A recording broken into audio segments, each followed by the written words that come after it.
Olá, pessoal. Vamos dar início aí às fobias, tá? As fobias, existem alguns tipos de fobias. Nós iremos trabalhar esses tipos, tá? Sabemos que muitas vezes elas são irracionais, a maioria delas são irracionais, mas elas têm que ter uma participação da família para que ela, né, consiga entender o tipo de fobia que essa pessoa apresenta. Vamos seguir os slides aí.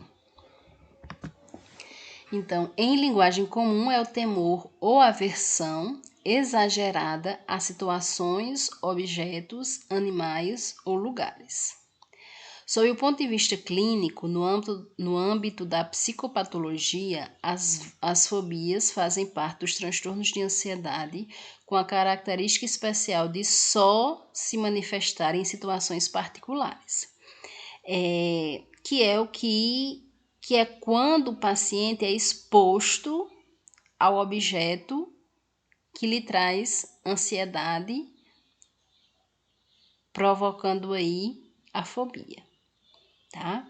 Então, entra aí também nos transtornos de ansiedade.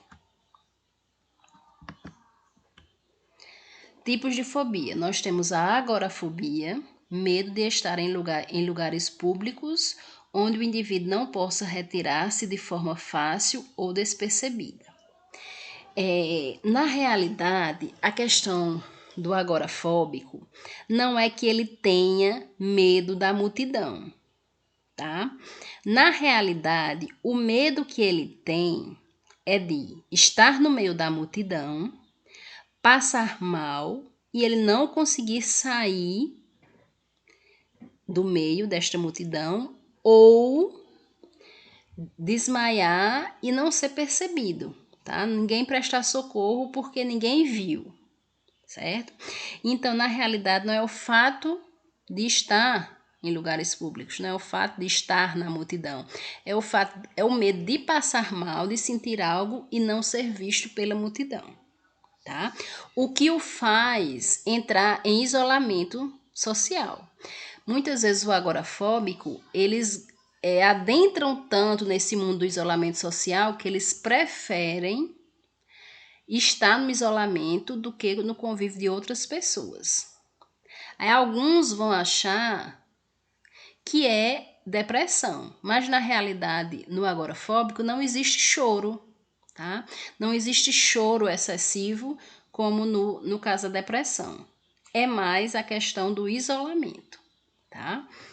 Temos a fobia simples, que é o medo circunscrito diante de objetos ou situações concretas, a questão, né, de medo de aranha, medo de rã, medo de altura, medo de elevador. E nós temos a fobia social, que é a mais falada, né? A mais falada, que é o medo perante situações em que a pessoa possa estar exposta à observação dos outros, ser vítima de comentários ou passar perante uma situação de humilhação em público. Exemplos de situações que podem levar a isto incluem falar em público, comer em público, conversar com colegas de trabalho, convidar alguém para sair, dizer o que está pensando, dentre outras situações de exposição. Então, aí, o que é que acontece com quem apresenta fobia social? Na realidade, todas essas questões de exposição, todas essas situações de exposição, para o paciente, ele está sendo visto.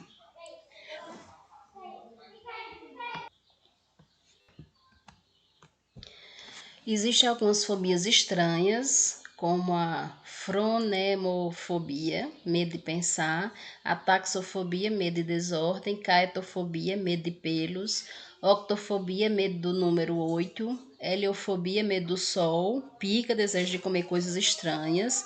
Pica, apesar de ser um transtorno alimentar, ele entra aí nas fobias estranhas, tá?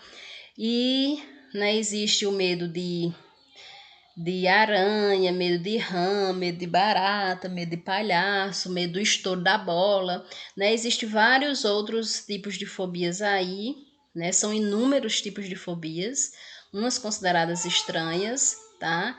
Que estão aí no rol das fobias que entram nos transtornos de ansiedade.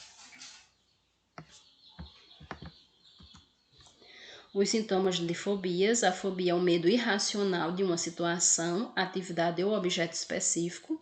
A fobia obriga a pessoa a evitar o alvo do seu medo, porque associados ao medo surgem outros sintomas, como ansiedade, taquicardia, ondas de calor ou de frio, engasgo, sensação de sufocamento, tremores, tonturas, desmaio, necessidades de fugir da situação e o ataque de pânico. Tá? As crianças podem expressar a sua ansiedade através de choro, ficar muito agarrada às pessoas e ficar parada em um local. Então, pessoal, na realidade, o sintoma da fobia é o medo daquele objeto, daquela situação. Tá? Esse medo, as pessoas sabem que são irracionais. Quem tem fobia, né, ela sabe que isso é irracional. Por exemplo, qual o perigo que se tem em uma barata, tá? Em ver uma barata. Não existe nenhum perigo, né? Na realidade, o perigo aí entra na questão higiênica e tudo mais, mas não na questão do medo da barata fazer alguma coisa contra a pessoa.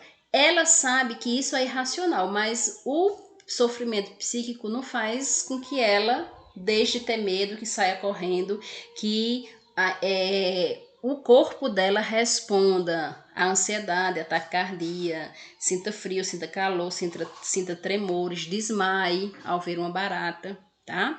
E as crianças, elas apresentam aí, além do medo pelo objeto, choro, né? Fica agarrada à pessoa e fica parado em um local. Cabe aos pais terem essa observação para com seus filhos.